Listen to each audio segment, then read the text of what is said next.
Public എക്സാമിന്റെ last minute പ്രിപ്പറേഷൻസിലായിരിക്കും നിങ്ങൾ അല്ലേ. അപ്പൊ നമ്മുടെ ക്രിസ്മസ് എക്സാമിനും മോഡൽ എക്സാമിനും നമ്മൾ വരുത്തിയിട്ടുള്ള കുറെ പാളിച്ചകളുണ്ട്. അതൊക്കെ തന്നെ നികത്തിയിട്ട് നല്ലൊരു പരീക്ഷയാണ് നമ്മൾ എന്ത് ചെയ്യേണ്ടത്, ഈ പറഞ്ഞ പബ്ലിക് എക്സാമിന് എഴുതി വെക്കേണ്ടത് കേട്ടോ. സോ അതിലേക്ക് നിങ്ങൾക്ക് ഹെൽപ്ഫുൾ ആവുന്ന രീതിക്കുള്ള കുറച്ച് കാര്യങ്ങൾ പെട്ടെന്ന് ഞാൻ പറഞ്ഞുതരാം മക്കളെ. ഒന്നാമത്തെ കാര്യം എന്ന് പറഞ്ഞാൽ നിങ്ങളുടെ ചോദ്യം കൃത്യമായിട്ടൊന്ന് വായിക്കണം. നിങ്ങൾക്ക് ആ കിട്ടുന്ന കൂൾ ഓഫ് ടൈമിൽ നിങ്ങൾ അങ്ങോട്ടും ഇങ്ങോട്ടും തിരിഞ്ഞു കളിക്കാതെ നല്ലപോലെ ക്വസ്റ്റൻ വായിക്കുക. ചില ആൾക്കാർ മേ ബി ക്വസ്റ്റന്റെ ആദ്യ ഭാഗം വായിക്കും, അല്ലെങ്കിൽ അവസാനത്തെ ഭാഗം വായിക്കും. അപ്പൊ മേ ബി എന്താണ്, ഡയറി അല്ലെങ്കിൽ എസ്സേ, സ്പീച്ച് ഇത്ര മാത്രം വായിച്ചിട്ട് അങ്ങോട്ട് എഴുതുന്ന ആൾക്കാരുണ്ട്.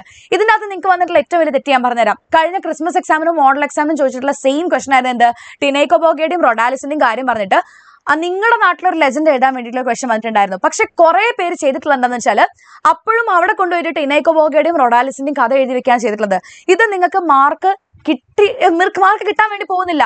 നിങ്ങളുടെ നാട്ടിലെ ലെജൻഡ് എന്ന് പറയുമ്പോൾ നിങ്ങൾ ഓണത്തിനെ കുറിച്ചോ നിങ്ങളുടെ നാട്ടിലെ ഒരു ഉത്സവത്തിനെ കുറിച്ചോ ആണ് എഴുതേണ്ടത്. സോ ക്വസ്റ്റ്യൻസ് കൃത്യമായിട്ട് വായിക്കുക. വലിയ ക്വസ്റ്റ്യൻസ് ആയിരിക്കും, അത് വായിച്ച് മനസ്സിലാക്കുക എന്നുള്ളതാണ് ഒന്നാമത്തെ കാര്യം.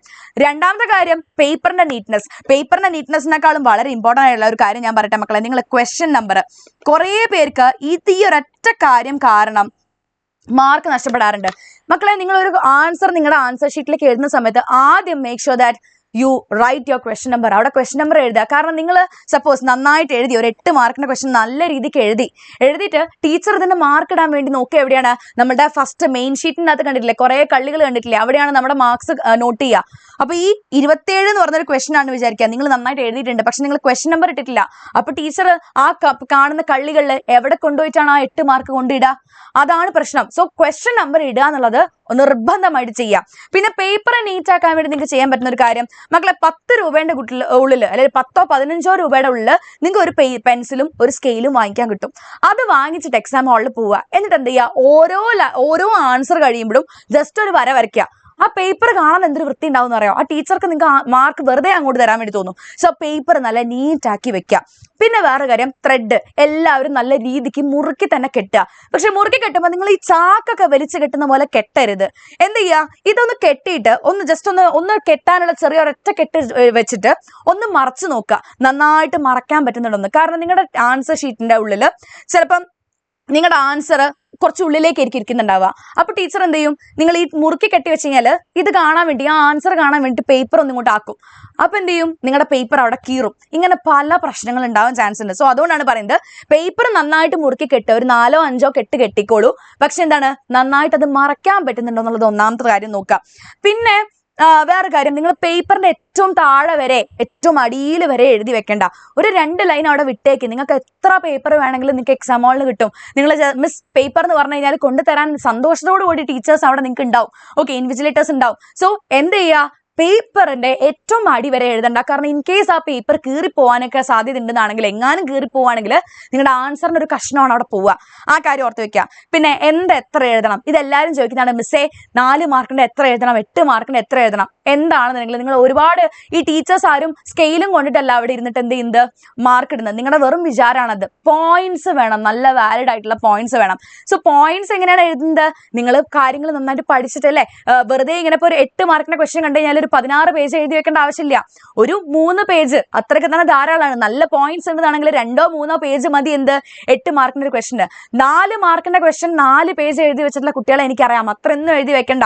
നിങ്ങൾ ജസ്റ്റ് എന്ത് ചെയ്യുക, 4 മാർക്കാണെന്ന് പറഞ്ഞു കഴിഞ്ഞാൽ 4 വാലിഡ് പോയിന്റ്സ് മതി അതിൻ്റെ അകത്ത്. നിങ്ങൾക്ക് ആ മാർക്ക് കിട്ടും. അതൊരു 1/2 പേജ് അല്ലെങ്കിൽ 3/4 പേജ് തന്നെ ധാരാളമാണ്. സോ അതാണ് ഒരു കാര്യം കേട്ടോ. പിന്നെ ക്വസ്റ്റ്യൻ പ്രിഫറൻസ് പറഞ്ഞാൽ നിങ്ങൾ ഈ 8 മാർക്കിന്റെ ക്വസ്റ്റ്യൻ ഒന്നും എന്ത് ചെയ്യരുത്, ഒരു കാരണവശാലും ലാസ്റ്റിലേക്ക് വെക്കരുത്. കാരണം നിങ്ങൾ ഈ 4 മാർക്കിന്റെ ഒരുപാട് വിശദീകരിച്ചൊക്കെ എഴുതി അവസാനം 8 മാർക്ക് എത്തുമ്പോഴേക്കും നിങ്ങൾക്ക് സമയം ഉണ്ടാവില്ല. അപ്പൊ നിങ്ങൾ എന്ത് ചെയ്യും, വെപ്രാളം കാരണം 8 മാർക്കിന്റെ വെറും 2 വരി എഴുതി വെച്ച് പോരും. 4 മാർക്കിന്റെ എത്ര എഴുതി വെച്ചാലും നിങ്ങൾക്ക് 4 മാർക്കേ കിട്ടുള്ളൂ. പക്ഷെ 8 മാർക്കിന്റെ നിങ്ങൾ എന്താണ് അല്ലെ, നിങ്ങൾ അവിടെ കാര്യം എഴുതുന്നതിനനുസരിച്ച് നിങ്ങൾക്ക് 8 മാർക്കാണ് കിട്ടാൻ വേണ്ടി പോകുന്നത്. സോ ആ കാര്യം ഓർത്ത് വെക്കട്ടെ. അപ്പൊ 8 മാർക്കിന്റെ ഒരു കാരണവശാലും ലാസ്റ്റിലേക്ക് വെക്കേണ്ട, മുന്നേ എഴുതി തീർക്കാൻ വേണ്ടി നോക്കുക. പിന്നെ ഈ ചെറിയ 1 മാർക്കും 2 മാർക്കും ഒക്കെ ആകുമ്പോൾ നമ്മൾ എങ്ങനെയാണെങ്കിലും ലാസ്റ്റ് ടൈം ഇല്ലാണ്ടാകുമ്പോൾ നമ്മൾ സ്പീഡിലാണെങ്കിൽ എന്ത് ചെയ്യും, വേഗം അത് എഴുതി വെക്കും. അതിന് 1 മാർക്കോ 2 മാർക്കോ കിട്ടാൻ പോകുന്നുള്ള സത്യവും നിങ്ങൾ മനസ്സിലാക്കുക. ഓക്കെ, മറ്റല്ലാന്നാണെങ്കിൽ നിങ്ങൾ ഈ ഒരു എക്സാം പകുതി ആവുമ്പോഴായിരിക്കും ടൈം മാനേജ്മെന്റ് അതിന്റെ കൂടുതൽ വരുന്നത് തന്നെ കേട്ടോ. എക്സാം പകുതി ആവുമ്പോഴായിരിക്കും ചിലപ്പം അയ്യോ ഞാൻ 4 മാർക്കല്ലേ എഴുതിയുള്ളൂ, 8 മാർക്ക് അവിടെ ഉണ്ടല്ലോ എന്ന് ആലോചിച്ചിട്ട് 8 മാർക്ക് എഴുതാനുണ്ടല്ലോ എന്നുള്ള ആലോചിച്ച് ടെൻഷൻ അടിച്ചിട്ട് എന്ത് ചെയ്യും, 4 മാർക്ക് കുളമാവും. എന്നാൽ 8 മാർക്ക് നന്നായിട്ട് എഴുതാനായിട്ട് പറ്റൂല. ഇതൊക്കെ എൻ്റെ എക്സ്പീരിയൻസ് ഞാൻ പറയുന്ന കാര്യങ്ങളാട്ടോ, അത് നിങ്ങൾ ഓർത്ത് വെക്കുക. പിന്നെ നോട്ടീസ് ഒക്കെ ആണെങ്കിൽ ഒറ്റ പേജിൽ ഒതുക്കുക.